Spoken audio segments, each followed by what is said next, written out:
un moble, en lloc de que faci part de la social. Hi ha una directora com aquesta, no sé, especialista. Com està tot quasi per temes, els menjadors, les cadires.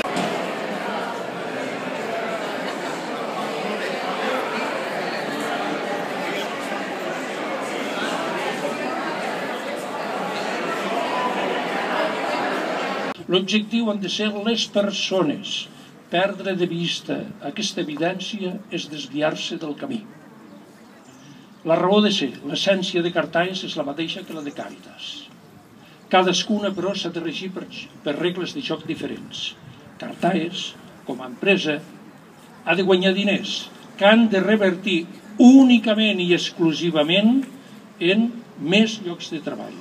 Són molts els àmbits en què Càritas incideix: l'alberg de transeünts, la deixalleria, la botiga, la troballa, l'atenció a les persones que en la dura realitat del context actual, sense treball, amb la pobresa, amb més necessitats, queden malauradament paleses en el nostre entorn.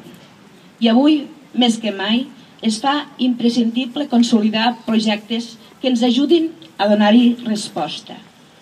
Hem de reconèixer que aquest esperit d'entrega, l'actitud i la solidaritat són valors necessaris en la nostra societat.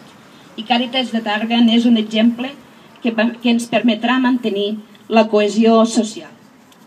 És que aquesta és un país, una societat, que té unes fortaleses interiors molt més sòlides del que a vegades som capaços de projectar. I que hem sigut excel·lents en la gestió que en podríem anomenar i la integració de la diversitat de procedències, de la diversitat de creences, de la diversitat fins i tot de cultures, de la diversitat de capacitats. De les persones amb capacitats diferents també hem aconseguit fer una societat inclusiva i una comunitat integradora. I al mateix temps també intentar veure si som capaços, com a país, de prendre una decisió. De si ja ens està bé continuar més aviat com estem, on les grans decisions es prenen fora de Catalunya, on es gestionen els nostres impostos fora de Catalunya, o aconseguim tenir instruments perquè Càritas tingui una mica més de suport, perquè els ciutadans en moments difícils tinguin una mica més de suport, que vol dir gestionar els nostres diners, gestionar les nostres infraestructures, decidir les nostres inversions, decidir el preu de la llum més d'acord amb els interessos dels industrials i fer d'alguna manera possible que la capacitat de generar esperança a través de la feina i de la solidaritat d'aquest país doncs tinguin més eines, més instruments i estiguin més a prop d'allò que ens demana la gent.